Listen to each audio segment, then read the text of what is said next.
AP మంత్రి ఉషాశ్రీ చరణ్ 2024 ఎన్నికల్లో పోటీపై సంచలన ప్రకటన చేశారు. వచ్చే ఎన్నికల్లో తాను పెనుగొండ నుంచి పోటీ చేస్తానని తెలిపారు. పెనుగొండ నుంచి పోటీ చేయాలని సీఎం జగన్ ఆదేశించారని ఉషాశ్రీ చరణ్ వివరించారు. కళ్యాణదుర్గం స్థానాన్ని బోయలకు కేటాయించాలని అధిష్టానం నిర్ణయించిందని చెప్పారు. జగన్ నిర్ణయాన్ని తాను స్వాగతిస్తున్నానని మంత్రి ఉషా అన్నారు. కళ్యాణదుర్గం ప్రజలు ఎంతో ఆదరించారు. వారి రుణాన్ని ఎప్పటికీ తీర్చుకోలేనని తెలిపారు. సామాజిక వర్గ ఈక్వేషన్స్ లో భాగంగా మార్పు ఉంటుందని స్పష్టం చేశారు. ముఖ్యమంత్రి గారి ఆదేశం మేరకు కళ్యాణదుర్గంలో వాల్మీకి సామాజిక వర్గానికి చోటు కల్పించాలి అనే ఒక నేపథ్యంలో ఈరోజు పెనుకొండలో నన్ను పోటీ చేయమని అంటున్నారు. ఖచ్చితంగా పెనుకొండ నుంచినే పోటీ చేస్తున్నాం. డెఫినెట్గా ఏదైతే ఈ కళ్యాణదుర్గం నియోజకవర్గంలో నా రాజకీయ ప్రస్థానం అయితే ఖచ్చితంగా కళ్యాణదుర్గంలోనే 2014లో జరిగింది. అపోజిషన్లో ఉంటూ మళ్ళీ రూలింగ్లో వచ్చి కళ్యాణదుర్గం ప్రజలందరూ కూడా భారీ మెజారిటీతో గెలిపించినారు. వాళ్ళందరికీ కూడా ఎప్పుడు కూడా నేను మనస్పూర్వకంగా వాళ్ళకి ఎప్పుడు కూడా కృతజ్ఞతలాగా ఉంటాను.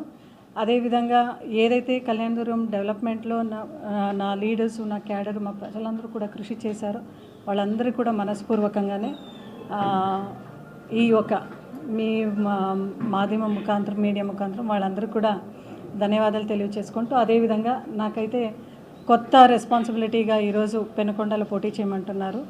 అధిష్టానం ఏమి చెప్పినా దానికి కట్టుబడి ఉంటూ ఖచ్చితంగా మేమందరూ కూడా మా జగన్ సార్ ఏదైతే చెప్తారో, మా ముఖ్యమంత్రి గారు ఏదైతే చెప్తారో దానికి అందరూ కూడా కట్టుబడి ఉంటూ చాలా సంతోషంగానే ఈ కొత్త బాధ్యతను తీసుకుంటూ మళ్ళీ ఏ కాన్స్టిట్యున్సీలో మాకు పోటీ చేయమంటారో, ఏ జవాబుదారీ ఇస్తారో దాన్ని ఫుల్ ఫ్లెజ్డ్గా 100కు 100% మనం చేసుకొని వస్తాం. ఎందుకంటే మనం నమ్మిండే సిద్ధాంతం జగనన్న, భగవంతుడు, ప్రజలు, కష్టం. ఏపీ మంత్రి ఉషాశ్రీ చరణ్ 2024 ఎన్నికల్లో పోటీపై సంచలన ప్రకటన చేశారు. వచ్చే ఎన్నికల్లో తాను పెనుగొండ నుంచి పోటీ చేస్తానని తెలిపారు. ఇదే అంశానికి సంబంధించి మరిన్ని వివరాలు మా ప్రతినిధి విజయ్ అందిస్తారు. విజయ్, చెప్పండి, పెనుగొండ నుంచి పోటీ చేస్తానని చెప్పి ఉషాశ్రీ చరణ్ సంచలన ప్రకటన అయితే చేశారు. దీనికి సంబంధించి పూర్తి అప్డేట్స్ ఏంటి? ఉమ్మడి అనంతపురం జిల్లాలో రాజకీయ పరిణామాలతో చాలా వేగంగా మారుతున్నాయని చెప్పవచ్చు.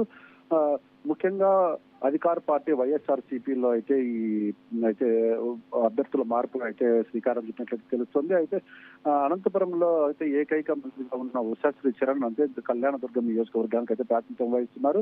అయితే ఈసారి కళ్యాణదుర్గం నుంచి ఒక బోయర్ కి ప్రాధాన్యత ఇవ్వాలనే ఉద్దేశంతో ఉషాశ్రీ చరణ్ పెనుగొండ నియోజకవర్గానికి అయితే అంటే పెనుగొండ నియోజకవర్గం నుంచి బరిలోకి దింపేకైతే అధిష్టానం సంకేతాలు ఇచ్చినట్లయితే తెలుస్తుంది. అయితే ముఖ్యంగా చూసుకుంటే నిన్నటి రోజున సీఎం జగన్మోహన్ రెడ్డితో ముఖాముఖిలో పాల్గొన్న అనంతపురం, మడకశిర, కదిరి ఎమ్మెల్యేలకు అయితే ఈసారి చుక్కెదురు అంటే వచ్చే ఎన్నికల్లో పోటీలో ఉండరని అయితే తెలుస్తుంది.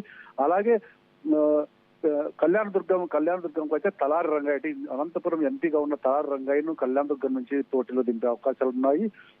అలాగే అనంతపురం ఎంపీ అభ్యర్థిగా పెనుగొండ నియోజకవర్గ ఇన్ఛార్జిగా ఉన్న శంకరనారాయణ అయితే అనంతపురం అభ్యర్థిగా దించాలని అయితే అనుకుంటున్నారు. అలాగే హిందూపురానికి కర్ణాటక మాజీ మంత్రి శ్రీరాములు చెల్లెల శాంతమ్మ అయితే హిందూపుర పార్లమెంటు ఎంపీ అభ్యర్థిగా దించాలని అయితే చూస్తున్నారు. అయితే పూర్తిగా ఈ అభ్యర్థుల్లో అయితే పూర్తిగా ఆందోళన అయితే నెలకొంది. ఎవరికి టికెట్లు వస్తాయి, ఎవరికి రావని అయితే తీవ్ర ఆందోళన అయితే చోటు చేసుకుందని చెప్పచ్చు. ముఖ్యంగా జనసేన, తెలుగుదేశం పార్టీల కలయికతో ఈ అంటే వైసీపీలో అయితే ఒక ఓటమి భయం అయితే చుట్టుకుందని చెప్పవచ్చు.